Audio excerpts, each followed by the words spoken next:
नमस्कार दोस्तों, grow with Anjani channel में आपका स्वागत है। दोस्तों, हमारे एक व्यूअर का कमेंट था, काफ़ी दिन से उनका कमेंट था कि सर हम अगर 10 साल में ही 1 करोड़ हमें अगर अचीव करना हो तो हमें कितने की एसआईपी करना होगा। यानी कि उनका जो क्वेश्चन था वो ये था कि अगर हमें 10 साल में 1 करोड़ के लिए हमें कितने की एसआईपी करना होगा। यानी कि वो 10 ही साल में 1 करोड़ रुपया बनाना चाहते हैं, वो भी एसआईपी के माध्यम से। तो उनको ये चाहिए कि हम कितनी की एसआईपी करें जिससे मेरा 10 साल में ये टारगेट मेरा अचीव हो जाए। यानी कि जो उनका लक्ष्य है, कुछ भी होगा उद्देश्य उनका, तो वो उनको प्राप्त हो जाए। तो उसी में उनको कितने की एसआईपी चलाना है। तो आज उन्हीं भाई साहब के कमेंट पर ये हमारा आज का वीडियो है और हमारे सभी व्यूअर को जानकारी मिलेगी कि हाँ, अगर हम 10 साल में ही अगर हमें 1 करोड़ रुपया अचीव करना है तो हम कितने की एसआईपी चलाएं और कितना कैसे करें, वो आज आपको इस वीडियो के माध्यम से आपको जानकारी मिलेगी।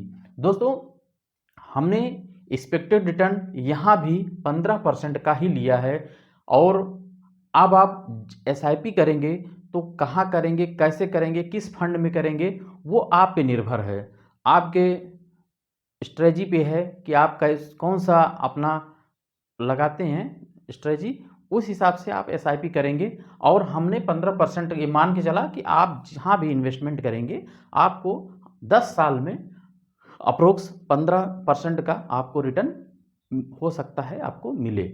तो 15% के हिसाब से आपको मैं बताना चाहूँगा कि आपको 40,000 रुपये पर मंथ की एसआईपी करनी पड़ेगी अगर आपको 10 साल में 1 करोड़ बनाने हैं। तो अब 40,000 रुपये की एसआईपी अगर हम करते हैं 10 साल के लिए और 15% एक्सपेक्टेड रिटर्न आता है, तो छोटा सा उसका कैलकुलेशन भी देख लेते हैं दोस्तों लगे हाथ। अगर मेरा कैलकुलेशन अच्छा लगे, ठीक लगे या सटीक लगे तो आप यस ज़रूर कमेंट करिएगा दोस्तों, जिससे मुझे भी जो है थोड़ा सा तसल्ली मिले। तो अब अगर 40,000 रुपये पर मंथ आप करते हैं तो आपका 120 महीने 10 साल में आपका इन्वेस्टेड अमाउंट हो जाएगा 48 लाख रुपया। यानी कि 48 लाख रुपया आपने खुद अपना इन्वेस्टमेंट किया है और इसका 10 साल बाद मैच्योरिटी वैल्यू 1 करोड़ 5,37,630 रुपया आपका ये बन जाएगा इस परसेंटेज 15% के अप्रोक्स रिटर्न के हिसाब से। अब इसमें टैक्सेबल अमाउंट भी लगेगा। टैक्सेबल कितना बन जाएगा आपका 7,20,574 रुपया, ये आपका टैक्सेबल होगा। टैक्स का सेक्शन अलग होता है, वो आप अपने हिसाब से है कि कितना आपका कैलकुलेशन में आ रहा है, कितना नहीं आ रहा है, कितना डिस्काउंट होगा, छूट होगा, ये सारा चीज़ वो टैक्स का अलग ही मामला होता है। लेकिन एक हम हल्का फुल्का आपको एक जानकारी लिए बता दें कि इतने की अगर आप एसआईपी चलाएंगे तो आपका ये टैक्स का अमाउंट आज के नियमानुसार भारत सरकार के ये बनेगा, जिसमें आपका short term capital gain tax 6600 रुपया और long term capital gain tax 7,13,974 रुपया आपका ये बनेगा। दोस्तों, भाई साहब का ये जानना था कि हम अगर 10 साल में आपका बना 120 महीने, 120 महीने में ही वो 1 करोड़ का टारगेट रखे हैं, अचीव करना चाहते हैं, तो उनको कितने की एसआईपी वो करें जिससे उनका अचीव हो जाए।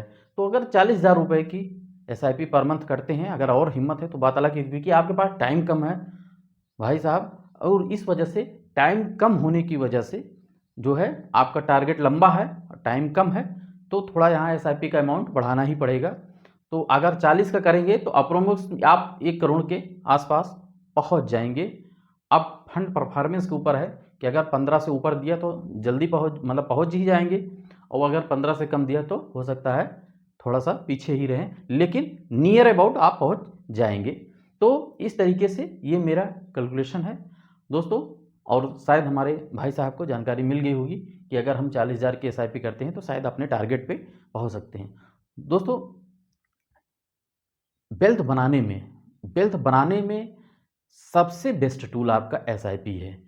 आप बस लंबे समय में इन्वेस्टेड रहिए, कभी भी डरना नहीं है कि कभी मार्केट गिर गया, कभी ये आ गया, कभी वो आ गया, इन सब चीज़ों में नहीं देखना है। बस आपका इन्वेस्टमेंट कहाँ पर है और किस फंड में है, कहाँ कैसे है, ये चीज़ आपने देख लिया। उसके बाद आपको ये नहीं देखना आपका जो टारगेट है, जैसे 10 साल, 15 साल, 20 साल, जो भी टारगेट है, क्योंकि वेल्थ बनाने में सबसे अच्छा जो तरीका है वो एसआईपी का ही है। एसआईपी से जो है अच्छा टूल्स कोई नहीं है, और आप लंबे समय में आपको रिटर्न ज़बरदस्त मिलेगा, और आपको एक आदत सी बन जाएगी एसआईपी अपनी चलाने की, और नियमित रहेंगे, अनुशासित रहेंगे, अनुशासित ढंग से, और धीरे धीरे आपका वेल्थ बनता ही जाएगा। और जब एक बार आपने वेल्थ बना लिया तो फिर उसके बाद बस आपको, अगर अभी आपकी उम्र कम है तो उम्र के हिसाब से आप समय लेंगे, अगर आपकी उम्र ज़्यादा है तो बात अलग की है, तब फिर आपको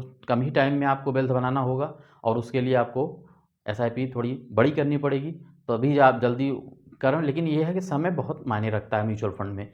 तो जब समय मायने रखता है तो जब बन जाएगा एक बार वेल्थ, फिर आप बैठ के ही आराम से, जैसे पर जो आप खाना ही खाना है, सिर्फ आप आराम से टेंशन लेते रहिए।